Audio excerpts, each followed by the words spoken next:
My name is David Birch. I am a graduate student conducting action research at Full Sail University as part of the Educational Media and Design Technology Master's Program. I teach graphic communications at Kell High School in Marietta, Georgia. I am surrounded by capable and supportive colleagues and willing and energetic students. I want to instill an attitude in my students that empowers them to use what they learn in school to achieve success outside of school, and to do it now, not just after they graduate. In my own teaching, I am trying to create a measurable difference in my students' attitudes towards their own employability prospects and skill levels. I'd like to highlight a few points that became clear after looking at current research from other studies focusing on the relationship between high school students and gainful employment. Several researchers have examined various aspects of the nature of a high school student's perceptions of his or her own potential in the workforce of adult citizens, as well as analyzing students' actual success or potential for success. Several constants have been gleaned from the research that will highlight current positive and negative influences on a graduating high school student's self-efficacy and future professional success. Employment during high school does affect academic success. Paid work as an influencing factor can encompass the consequences, influence, and contributions of a teenager's paid work experience during primarily the junior and senior level years in high school, and specifically young people ages 16 to 18. Research has noted that working students are more likely to complete high school and be successful in a professional career, but are slightly less likely to attend college. The effects of the school education system and professional training as an academic supplement or alternative has been studied vigorously, but frequently without full financial support required to implement test scenarios that could indicate the benefits of a particular system. Researchers suggest that in addition to youthful apathy, working conditions, increased credential demands, and lack of specific education training programs are all factors that may have led to the current shortage of skilled labor. When these specific programs are offered, researchers have found that among students being trained through vocational programs, the students given the opportunity to do some of their training on the job, such as work placement, enjoyed more success than those students in vocational training but not experiencing real work environments. Parental, gender, and social factors influence the adult productivity of high school learners.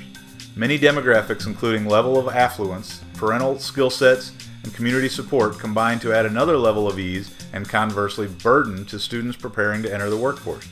The authors found that students who found psychological satisfaction later in life through the act of working make more adaptive career decisions and enjoy life more in the long run. When researching the effects of paid work while still attending high school, it is easy to see that the school systems that can and do change will better prepare students for professional roles.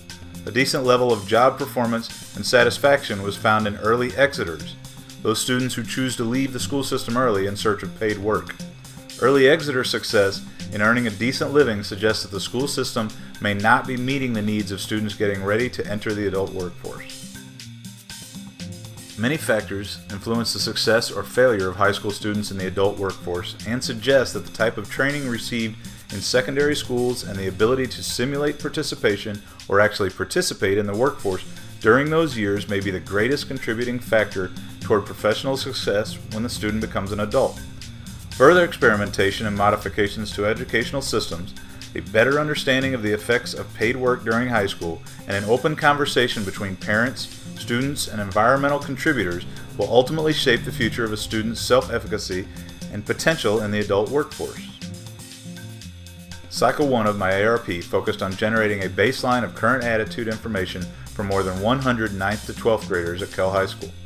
Instruction for this research cycle was set into the normal teaching cycle of my program. Discussions about the future of technology-based work and the training required to master the skill sets needed for the future workplace was incorporated into standard classroom activity. At various times, surveys were offered to gauge students' understanding and opinion of their roles in the coming workplace.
During Cycle 1, I found that students were very willing to express ideas and opinions and were quick to grasp the concepts involved with the changing landscape of traditional versus digital or technical jobs. They understand that their own use of technology on a day-to-day basis reflects the direction in which the business world is headed. I was surprised to learn that the vast majority of students in my study think that they are adequately prepared to enter the workforce. In truth, they may be ready to work, but did not realize the incredibly fast growth of technology will lead to some new careers requiring very technical skill sets. The easier technology is to use, the more gooey the application, the tougher it will be to build and make work. Students seem pretty split on whether career technology classes are better or the same as core classes in delivering employment skill learning. During the second cycle, students still do not seem to be as worried about the challenges the future holds as I expected them to be. In part, I'm sure that this is due to the average age of the participant being 16 and the magic invulnerability of teenagers, but it also has to do with adaptability. Today's kids are conditioned to experience rapidly changing technology and feel like there is always a place for them. Disillusionment may come later as they realize that the skills needed will only be learned by completing very specialized and frequently expensive education, by which time it may be too late to get the necessary skills and make a living.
Students do seem to realize that they get a more employment-focused education in career technology courses than in core classes, but continue to give the core subjects and traditional teaching a large part of the credit for their preparation.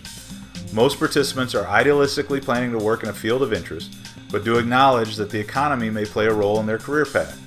Medical and computer-related industries are the most frequently chosen career paths. In mild contrast to the feeling of preparedness is that nearly 90% of participants believe that they are or will be more employable after taking this course, which indicates that while they feel secure, students still realize the need for skill enhancement. In conclusion, I believe the evidence from my study and the studies of other researchers clearly demonstrates the need for career technology courses, and real-world work simulation or experience during high school is key to the students achieving success in the professional world. I see the next step in my educational career involving lesson and information delivery. I plan to shift the purpose of any extension of this study to be focused on the materials that any type of course uses to address the education of future students. I feel that the students can both be reached where they are, as in always connected or online, and be reached at a more professional level. I think the texts that are used to teach can be made more interactive and more relevantly informative. I believe that subscription-based interactive text-type material or media that is immersive and allows students to experience real-world tasks with built-in opportunities for extra learning material or individualization or differentiation will be an exciting way to stay abreast of the technology curve. Information that can be fact-checked, then updated immediately across all learning institutions is a cost-saving avenue that will also help create a more valid education system.